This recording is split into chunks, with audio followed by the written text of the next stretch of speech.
अस्सलाम we welcome you are एम्फोरिया.pk। और जो लोग परेशान हैं एक्नी पिंपल्स के अपनी प्रॉब्लम्स को लेके उनको अगर कोई सोप में सोल्यूशन चाहिए, और पर्टिकुलरली ऐसे अफराद जो कि ऑयली स्किन रखते हैं, क्योंकि एक्नी और पिंपल की जो डेवलपमेंट है वो आप बेहतर समझते हैं कि ऑयली स्किन वाले लोग ज़्यादा इसको डेवलप करते हैं एक्नी और पिंपल्स को। उनके लिए स्पेशली ख़ास तौर पे ये फॉर्मुलेटेड मेडिकेटेड सोप है एम्फोरिया.pk पे अवेलेबल एक्ना बार के नाम से। आप देख सकते हैं कि एक्नी, पिंपल और ऑयली स्किन 90 ग्राम में ये सोप हमारे पास अवेलेबल है।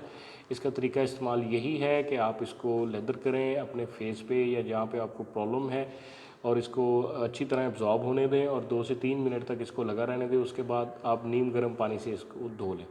और ये नेचुरल एक्सट्रैक्ट हैं, नीम एक्सट्रैक्ट, टी ट्री ऑयल वगैरह, इसका बिल्कुल भी कोई साइड इफ़ेक्ट नहीं है। ये मेडिकेटेड सोप। अब मैं आपको प्राइस बताऊंगा तो आप हैरान रह जाएंगे। यह प्राइस है कि 150 रुपीज़, ओनली 150 रुपीज़ में ये अवेलेबल है। तो आप जो आम यूजुअली साबुन यूज़ कर रहे हैं 70-80 रुपए का लेके, तो वो मज़ीद अपनी स्किन पे जो है वो जुल्म करना बंद कर दें और एक्ना बार ट्राई करें एक्नी, पिंपल, ऑयली स्किन के लिए। आज एम्फोरिया.pk पे विज़िट कीजिए ऐसी प्रोडक्ट की डिटेल्स देखने के लिए। बहुत बहुत शुक्रिया।